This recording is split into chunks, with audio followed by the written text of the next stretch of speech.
BBC رادیوی دنگی گلدبن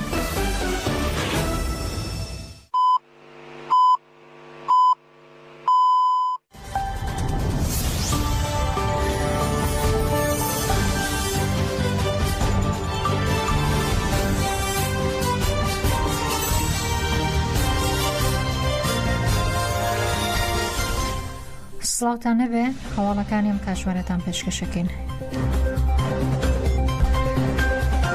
لە 75مین ڕۆژی مانگرتنی زیندانیان بۆ ئازادی ڕێبەر ئۆجەلان بەردەوامە لە درێژەی کار و چالاکیەکان بۆ ئازادی جێسی ڕێبەر عەبدوڵڵا ئۆجەلان. مانگرتنی زیندانیانی سیاسی لە تورکیا و باکوور و کوردستان لە 75مین ڕۆژدا بەردەوامە. زیندانیانی سیاسی لە زیندانەکانی باکوور و کوردستانی تورکیادا لە چوارچێوەی هەڵمەتی ئازادی بۆ ڕێبەر ئۆجەلان چارەسەری سیاسی بۆ پرسیک و مانگرتنیان خواردن دەست پێ کرد و چالاکیەکە لە ڕۆژی 75میندا بەردەوامە و بڕیاریشە تاوەکو 15ی ئەم مانگە بەردەوام بێت.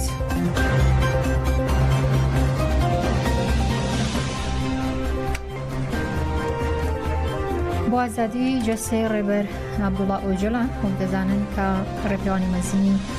ئازادی بۆ جەسەی ڕێبەر ئۆجەلان دەستی پێکردووە لە دوو قۆڵەوە.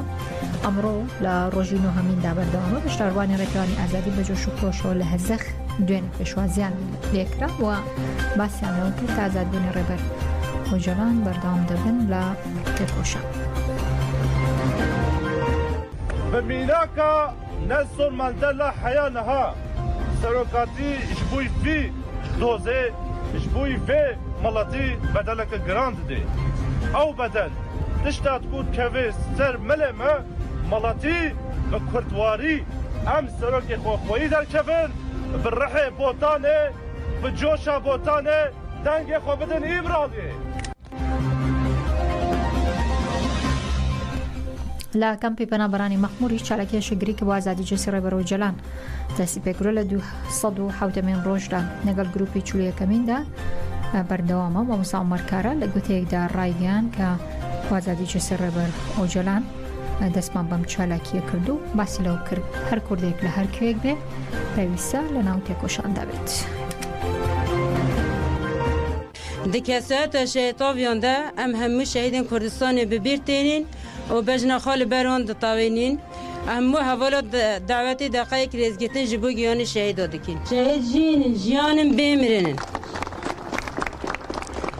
Ji 200 rojî zêdetir e ji bo azadiya fîzîkî rêbera po çalakiyek li wargeha Şehîd Rostem Cûdî tê meşandin û ev çalakî wê berdewam jî bibe. Girêdayî vê jî li girtiyên Bakurê Kurdistanê çalakiya girêva birçûbûnê hatiye destpêkirin em van çalakiyana silav dikin. Her wiha ji aliyê Dem Partiyê ve meşa azadiya ji bo azadiya fîzîkiya rêbera po hatiye destpêkirin em wa jî silav dikin û ji dervey welat jî li her cihê ku li Kurdek lê heyî meşên girseyî û çalakiyên cûr be cûr ji bo fîzîkî azadiya rêbera po tê meşandin. Em serkeftinê ji bo hemû kesên vê derê dixwazin grûpa çil yekemîn ji em serkeftinê ji bo em dixwazin em hîvîdarên ku ev grûpa çil yekemîn bibe vesîla fîzîkiya azadiya rêbera po. Em hemî kesê silav dikin di cihên xêratin ser sera û ser çavatin bijî seroka po şehîd namirin. Bijît serok apo bijît serok apo bê serok jiyan nabe bê serok jiyan nabe. بڕیارە سبەینە ڕێپێوانی ئازادی لە ببورن لە مانهایمەوە بۆ ستراسبۆرگ ئەنجام بدرێت بۆ مەبەستەش گەنجان بە چالاکێکدا پشتاریکردنیان لە ڕێپێوانی ئازادیدا کردووە. ڕێپێوانەکە بۆ ئازادی ڕێبەر عەبدوڵڵا ئۆجەلانە لە زۆر شوێنەوە لە باکوور و کوردستان و ئەوروپا دەست پێکردووە. ئەندامانی ئەنجومەنی شەهید چەکدار گیانفیدا هۆڵندا و گەنجانی شاری شتوتگارت بانگەوازی بەشداربووان لە ڕێپێوانی مانهایم هەتا ستراسبۆرگ دەکەن. لە مانهایم ڕێپەوانێکی درێژخان بەناوی گەشتی ئازادی لەلایەن ئەندامانی ئەنجومەنی شەی چەکدارگیان پێدا هۆڵندا بە دروشمی بالەوەی شوبات لە مانهایم کۆ ببینەوە پلانگەری 15 شوبات بێکاریگەر بکەین ئۆنۆگرافی گەنجان و بەشداری ڕێکلانی گەشتی ئازادی و ژنانی گەنج دەکەین و باسییان لەورەدا لەم گەنجان دەکەین کە هەشدار بن.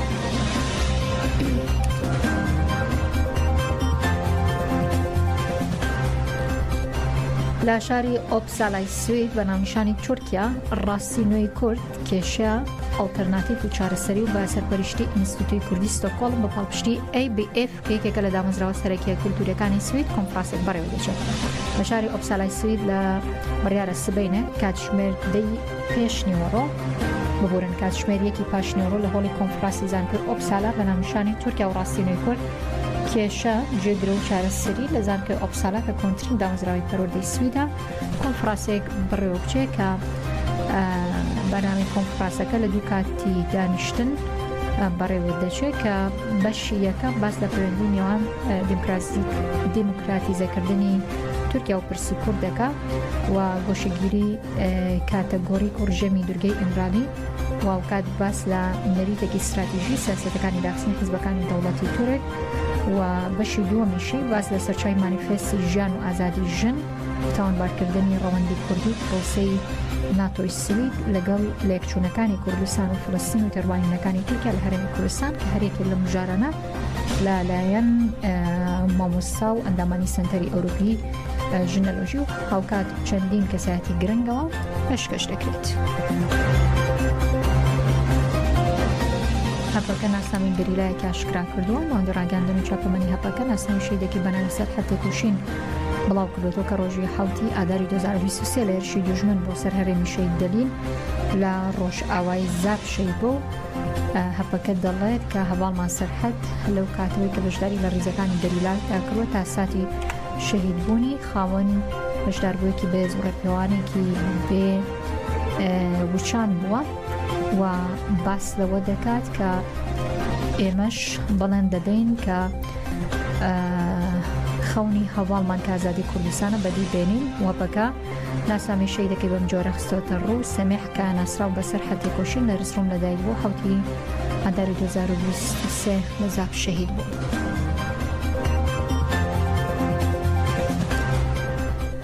ڕێکخراوی هەمان ڕایتس هۆچ هێرشەکانی دەوڵەتی تورکی لە دژی ژێرخانی هەرێمی باکوور ڕۆژهەڵاتی سووریا بە تاوانی جەنگ ناوبردووە. لە راپۆرتێکدا ڕێکخراوی چاودێری مافەکانی مرۆڤ هێمان ڕایتس هۆچ ڕایگەاندووە لە کاتێکدا جوان سەرقاڵی شەڕی نێوان ئیسرائیل و حەماسە ململانێکی دیکە لە باکوور ڕۆژهەڵاتی سووریا دۆخەکە خراپتر دەکات و باسی لەوەش کردووە کە بردومانی ژێرخانی مەدەنی و استراتیژی باکوور ڕۆژهەڵاتی سووریا لەلایەن فڕۆکەکانی تورکیا و سەرچاوەکانی ژیانی ئەم ناوچەی خستۆتە مەترسیەوە لە ئەنجامدا کارەبا و تەندروستی و خزمەتگوزاری لە کار خستووە و دەڵێ لە کۆتای مانگی تشرینی یەکەمی 2023دا لە ئەنجامی بردومانی دەوڵەتی تورک بۆ سەر باکوور و ڕۆژهەڵاتی سووریا ملیۆنان کەس بێ کارەبابوون هەروەها لە مانگەکانی کانونی یەکەم و کانونی دووەم دەوڵەتی تورک هێرشەکانی زیاتر کردووە و بنکەی تەندروستی و ڕێگە استراتیژیەکان کە کارمەندانی فراگوزاری بەکاری دێنن بردومان کردووە. ڕێکخراوەکەوشی خستۆتە ڕوو لە ئەنجامی هێرشکردنەکاندا زیان بە خەڵکی سیڤیل و ناوەندە مەدەنیەکان کەوتووە بە پێی یاسای مافی مرۆڤی نەتۆی گرتوەکان کە قەدەغی ڕێکخراوگەرشی سیستەماتیک بۆ سەرژێرخانی مەدەنی بە تاوانی جەنگ وەسف کردووە.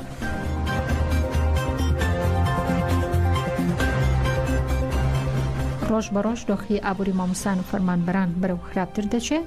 و حکوومەتی ماو بە سەرچووی هەرێمی کوردستانیش چارەسەرێکی گونجاو بۆ باشتربوونی و قەیرانە نابینێتەوە. مامۆستانی کۆیەش گلەی و گازندەی خوان لە ڕێگەی ئاژەنسی ڕۆشنێزەوە دەردەبڕن. معاناتی مامۆستانی وانە بێژ لەو پەڕی خراپیدایە مامۆستا بە 9 مانگ ئەتوو 400,000 پێڕەوانە بینی لێرەش بەهێ بەهێزی چەکدار بینێرە و هۆڵەکانی خوێندن. من دڵنیای دەدەمە حکوومەتی هەرێم وەزارەتی پەروەردە ئەگەر وانە بێژان بۆ حاڵە بستنەوە هۆڵەکانی خوێندن تۆسخاڵێک تەڵەبەکانمان خوێن کارەکانمان لە هۆڵەکانی خوێن ئیسفادە ناکەن بۆیە داوا لە وەزیری پەروەردە دەکەم لێرانەوە کە هەرچی زووە بڕیارێکی یەکلاکەرەوە بدات کە لە مەسلحەتی وانەبێژان بێ چونکە ژیانی مامۆسانی وانەبێژ ئێستادا زۆر خراپن ئێمە وەکو نوێرە ئاگاداریانین کە نەخۆش وانەبێژ سەرەتانی وانەبێژ هەیە لە ماڵێ پەکەوتەی هەیە وانەبێژ دایک و عایلەکەی خۆشی دەژێنێ بۆیە هەرچی زووە داوای لە وەزیری پەروەردە دەکەم ئەو وعدەی کە بە وانەبێژانی دا وعدەکەی بگەنێتە سەر بەداخەوە ڕۆژ بە ڕۆژباری ئابووری مامۆستایان خراپتر دەبێ ئێمەوە چەند مانگە لە شەقامین کەچی لەو پەڕی بێهۆشی و بێشعوریدا دەسەڵاتەکەمان کە هەرچەندە حکومڕان نین ئەوانە لەبەرەوەی ئەگەر ئەوان خۆیان بە باوکی میلەت زانی بایە خۆیان بە حکومڕان زانی بایە دەبواە بۆ میلەتەکەی خۆیان هەموو شتێکیان کردبایە کەچی ڕۆژ بە ڕۆژ میلەتی خۆیان دەچەوسێنەوە طبعا دیارە ئەوان بەتەمای ئەو وڵاتەی نینە بەتەمای ئەو خەڵکەی نینە بۆیە ئاوە بێباک و بێشعور و بەهێزن لە ئاز داواکانی مامۆستایان و نەک هەر مامۆستا هەموو چین و توێژەکان حساب بکەن تەماشاکەن ئەوە بۆ 4 مانجی دەچێ مەعاشی مامۆستای نهاتوە ئایا مامۆستا وەکو ئێوە دزە گەندەڵە چییە یعنی مامۆستاتان پێ چیە فەرمانبەرتان پێ چییە کاتێک سەرکەوتو نابێت هەر شتێک کە بە فشار و کە بە زەبر و زەنگ بوو بە هیچ شێوەیەک سەرکەوتو نابێت دڵنیا بن مامۆستا ئەو پەیامی خۆی ناگەێنێ باشی بۆیە دەسەڵگرن لەو فشارانەی کە لەسەر مامۆستایانی دەکەن وەڵانجا ئەو پرسیارە ینی پێویستی بە وەڵام نییە و هەموو کەس دەزانێ جیرفانی نەک مامۆستا هەموو کۆمەڵگا هەر لە کاسبکارە کۆ بگرە هەتا ئاخیر پلەی سەرەوە بەس پلە باڵاکان نەبێ هەموو جیرفانی بەتاڵە ئەنی مامۆستای فەقیر بە ژیرفانی بەتاڵەوە داوای لێ دەکەم چێتەوە هۆڵەکان لە دوایین هەواڵدا دوای پۆلیسی هیندستان ویستی باڵەخانەیەکی نایاسایی لە باکووری وڵات بڕوخێنێ ناڕزایەتی وڵاتیانی لەکەوتووە چونکە پێیانوایە حکوومەت دەیەوێت شوێنێکی ئاینی بڕوخێنێ لە ئەنجامدا گەرژی لە نێوان پۆلیس و خۆپیشاندەراندا دروست بووە بەهۆی 2 کەس کوژران و زیاتر لە شتای دیکەش بریندار بوون. ئاژانسی ڕۆیتەرس لە زاری بەرپرسی هیندستان و لەبارەی گرژەکانی باکووری وڵاتەوە و ژمارەی قوربانیەکان میزانیاری نوێ خستۆتە ڕوو ڕایگەاندووە لە ویلایەتی ئۆتارکاندا پۆلیس ویستی باڵەخانەیەک بڕوخێنێ چونکە باڵەخانەیە نایاسایی بووە و شوێنە و قوتابخانەیان پەرزگا تۆمار نەکراوە بەڵام هەندێک لە دانیشتوانی ناوچەکە بە شوێنێکی ئاینی دەزانن دواتر گرژی لە ناو پۆلیس و خۆپیشاندەراندا دروست بووە. ئاماژەی بۆش کردوان لە ئەنجامی گرژەکان 2 کەس گیانی لەدەستا و 3 کەسی دیکەش باری تەندروستیان ناجێگیرە زیاتر لە 7 کەسیش لە ئەنجامی بەرتفرەداندا بریندار بوون.